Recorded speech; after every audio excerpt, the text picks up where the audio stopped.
Hello friends, my name is Emma. Welcome back in our YouTube channel, Tell Me Data. Today in this video, we are going to tell you how you can cancel BarkBox subscription.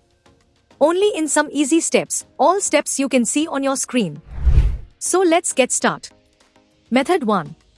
Cancel BarkBox subscription online. Go to barkbox.com. Log into your account. Select the Subscriptions tab. Choose the subscription you want to cancel.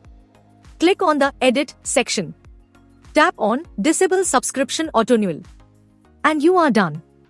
Method 2. Cancel BarkBox by phone.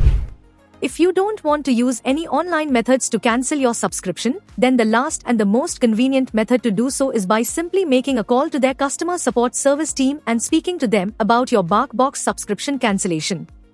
Call 8778483058 to get in touch with New York Bark office.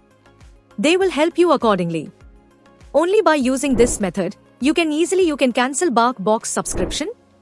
Hope you liked this video. If yes, please hit a like button and don't forget to subscribe our YouTube channel. Thanks for watching this video.